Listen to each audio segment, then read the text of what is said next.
Hello, my dear students, my well wishers, my viewers, everyone. This is your own Dr. Ranya Sinha. I welcome you all in this channel, RKS Academic Zone. My dear students of Standard 12, today I'll teach you English. English poem. Earlier I taught you many poems.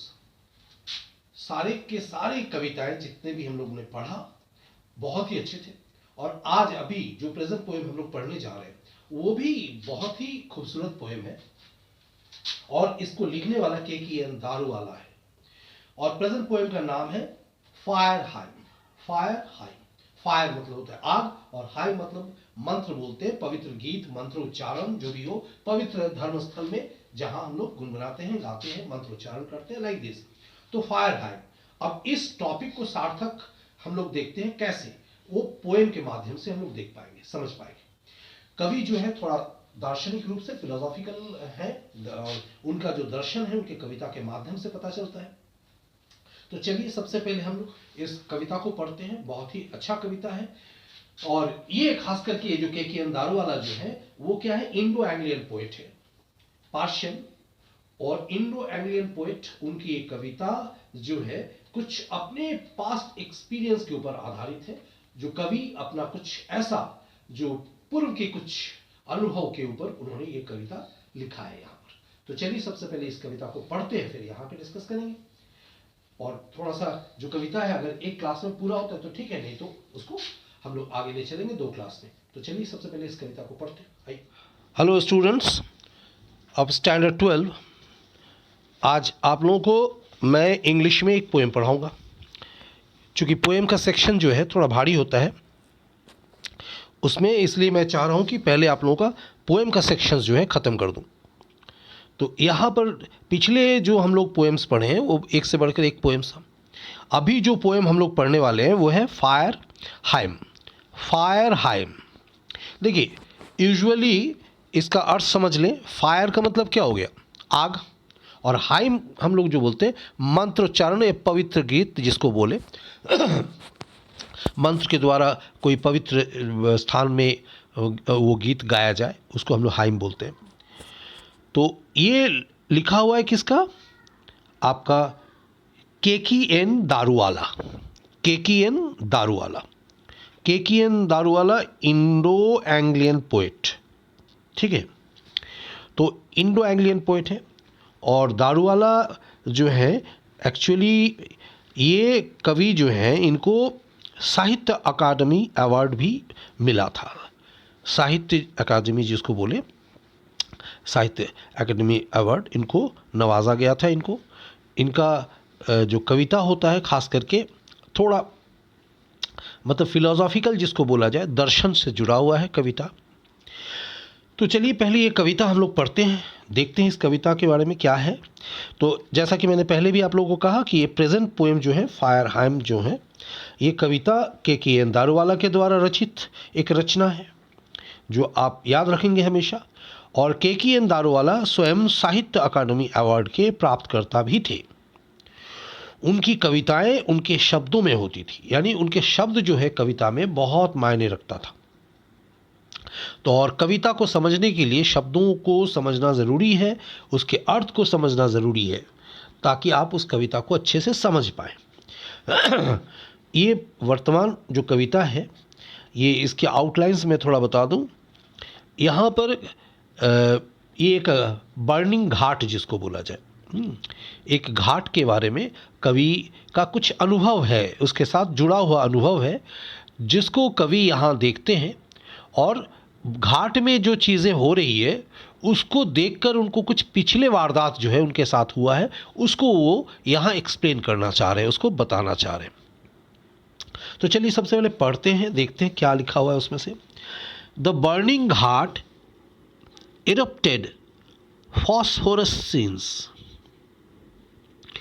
and wandering ghost lights frightened passers-by.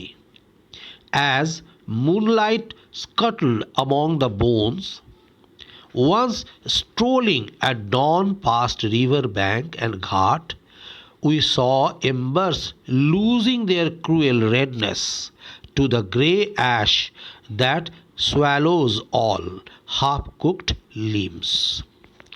अब देखिए इसको समझिए. The burning Ghat erupted phosphorescence, यानी erupted मतलब breakout, फैलाना जिसको बोला जाए। और यहाँ स्फुरदीप्ति जिसके प्रकाश का उत्सर्जन हो, जिससे ये फॉस्फोरस एक तरह का जो कहा जाए केमिकल्स अगर मान के चले आप, तो जिसके उस गंध से मतलब प्रकाश जो उसका उत्सर्जन हो रहा है, ऐसा लग रहा है घाट में कुछ रोशनी मतलब बिखरा हुआ है चारों तरफ। और देखिए किस तरीके से इसको समझने का कोशिश करेंगे। And wondering ghost lights frighten passers by, और वंडरिंग मतलब होता है भटकना, घोस्ट लाइट्स, घोस्ट मतलब किसको बोलते हैं, भूत। तो ऐसा लग रहा है कि भूतों का भटकना, लाइट्स जो है ऐसा, फ्राइटन पासर्स बाई मतलब जो गुजरने वाले राही जो है, जो घाट के बगल से गुजर रहा है, उसको ऐसा कुछ लग रहा है कि चारों तरफ कुछ ऐसा तो है, घोस्ट लाइट्स, ऐसा लग रहा है कि भूतों का जो है यह रोशनी उस तरह का कुछ दिखाई दे रहा है चारों तरफ। As moonlight scuttled among the bones मतलब होता है हड्डी, ठीक है, और मूनलाइट मतलब समझ रहे हैं चांद की रोशनी जिसको बोला जाए। स्कर्टल्ड अमॉन्ग द बोन्स, स्कर्टल्ड मतलब जो तेज़ दौड़ना, आभा जो है चांद का, जो रोशनी है चांद मतलब चंद्रमा की, वो लग रहा है कि तेज़ दौड़कर मतलब बोन्स मतलब हड्डियों पे आके गिर रहा है। अब देखिए इसको समझने की कोशिश करें क्या बोल रहे हैं कवि। ऊपर का जो भी लाइन्स हैं हम पढ़ रहे हैं, फिर इसको आपको बताएंगे इसका क्या अर्थ जा रहा है, खाली अभी शब्दों पर जोड़ दें और उसको समझने की कोशिश करें। Once strolling at dawn past river bank and ghat, once strolling का मतलब हो गया जिसको बोलते हैं ना बहुत कामली टहलना, जिसको बोले आराम पूर्वक घूमना, मूवमेंट।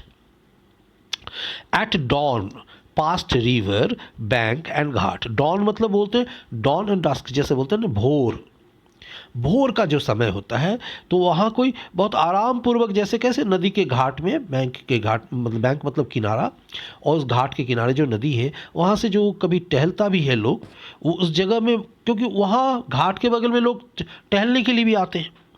तो कवि वहाँ क्या देख रहे हैं कि उस घाट में कुछ इस तरह का है कि इस कविता में कवि ने एक घाट का वर्णन किया है। सबसे पहले इसको दिमाग में रखें, जो कि जल रहा है, घाट में रोशनी दिखाई दे रहा है, जल रहा है वो, और यहाँ भी पूरी तरीके से सब कुछ नहीं जला है, पूरा नहीं जला है ना, कुछ अवशेष बाकी रह गया है। इस घाट में चारों तरफ प्रकाश का उत्सर्जन हो रहा है, यानी चारों तरफ ऐसा लग रहा है लाइटनिंग हो रहा है, और यानी लाल रंग की आभा जिसको बोला जाए, यानी रोशनी से आसमान प्राय लाल है, दूर से कवि देख रहे हैं, और घाट में उनको ऐसा लग रहा है कि कुछ जल रहा है। घाट में, बर्निंग घाट को सोच लिए थोड़ी देर के लिए कि जैसे डेड बॉडीज जलते हैं, तो कैसे जलते हैं, मृत शरीर को जो जलाया जाता है, तो आग के जो लहक है, लपटे जो है ऊपर की तरफ जाता है, और दूर तक लगता है उसकी लपटे जो है वो दूर तक उठ के जाता है, और राख जो है, ऐश जिसको बोलते हैं, वो बिखर कर गिरता है, और ढेरों रूप में वो जमा होता है इर्द गिर्द चारों तरफ। तो कवि कह रहे हैं कि ऐसा लग रहा है कि उसमें ये जो आसमान में लाल आभा जो है, रंग जो है, रोशनी चारों तरफ बिखरा हुआ है, घाट में कुछ जल रहा है लेकिन अवशेष अभी भी बाकी है, पड़ा हुआ है, और जो भी वहाँ से गुजर रहा है उसको ऐसा लग रहा है, दूर से देख के लगता है कि घोस्ट लाइट्स, वो कोई भूत का जो है उधर जो है लाइट्स, ऐसे कोई भूत लग रहा है, कोई लाइट से उसे चमक रहा है, जिसका लाइट्स दिखाई दे रहा है, तो उसको डरा रहा है, लोग जाने वाले आने वाले जो गुजरने वाले राही है उसको वो देखकर, वो दृश्य देखकर डर लग रहा है। Once strolling at dawn past river bank and ghat, we saw embers losing their cruel redness to the grey ash that swallows all half-cooked limbs. तो कभी जहाँ घाट पर लोग टहलने जाया करते थे, ऐसे घाट पे भोर में आराम से नदी के किनारे टहलते थे, आज उस घाट में मैंने क्या दिखा दृश्य, वो घाट को देखते हुए कह रहे हैं कि वहाँ क्या है, प्रकाश का उत्सर्जन हो रहा है, लाल रंग की कुछ आभा रोशनी जो है, आसमान प्राय लाल है जिससे बिखरा पड़ा है, और वहाँ अभी कुछ जल रहा है लेकिन पूरी तरीके से वो जला नहीं है, इर्द गिर्द वो अवशेष अभी कुछ उसमें बाकी रह गया है, और मुख्य रूप से उन्हें ऐसा लग रहा है कि चारों तरफ भूत मंडरा रहा है, लग रहा है उसकी रोशनी, जो कि आते जाते लोगों को डरा भी रहा है, और चंद्रमा की रोशनी जो है तेज रफ्तार से दौड़ रहा है हड्डियों के बीच से, यानी वहाँ जो हड्डियाँ जो पड़ा हुआ है ना, उसके ऊपर से, यानी एक दृश्य जो है जो बहुत मनोरम नहीं लग रहा है, खूबसूरत नहीं लग रहा है, उसके अंदर से ऐसा लग रहा है ना कि कुछ रिएक्शंस कवि के मन में चल रहा है। जो कवि उसको देखते हुए उनको कुछ यादें आ रही है उसको देखते हुए कि वहाँ क्या है, जो कि एक भयावह जैसा एक दृश्य दिखाई दे रहा है। वहाँ जले हुए अवशेष हैं, हड्डियों के बीच से लग रहा है कि चांद की रोशनी गिर रहा है। दोनों का कंपैरिजन देखिए कवि क्या कर रहे हैं। जहाँ कभी इसी घाट में भोर में आराम पूर्वक लोग टहला करते थे, इसी नदी के किनारे किनारे, वही आज चारों तरफ जली हुई लकड़ियों और कोयले के टुकड़े बिखरा पड़ा है। ये जो मतलब बोल रहे हैं ना कि ये जो half cooked limbs, the grey ash that swallows all half cooked limbs, limbs का मतलब क्या होता है? जो जले हुए अधजले हिस्से जिसको बोला जाए, हाथ का हो, पैर का हो, किसी चीज़ का हो। तो चारों तरफ क्या है? ऐश जो है, ऐश मतलब राख, बिखरा पड़ा है। And we saw embers losing their cruel redness. Embers मतलब वही जो जल नहीं, मतलब उसके जो अधजला जिसको बोला जाए, वो मतलब पीसेस ऑफ वुड्स और कोल, चाहे वो लकड़ी का हो, कोयले का हो, कोई टुकड़ा कैसे वो जल के गिरा हुआ है, जो अभी तक लाल है लेकिन जल नहीं रहा, वो लहक नहीं रहा है, मगर दूर से उसकी लाल आभाएं दिखने को मिल रहा है। वो बिखरा पड़ा है चारों तरफ से, और राख जो है वहाँ भूरे रंग की राख भी पड़ा हुआ है। एक भयावह, एक मतलब दिल में कुछ डर और कुछ कसमकश पैदा कर रहा है। To the grey ash that swallows all half cooked limbs. और उसके अंदर swallows मतलब दब गया है हाफ कुक्ड लीम्स, उस राख के ढेर में। अधजले से अवशेष जो हाथ पैरों का जो है, टूटा फूटा जो भी है, उंगलियों का और हाथ पैर का, वो सब उसी राख में बिखरा पड़ा है।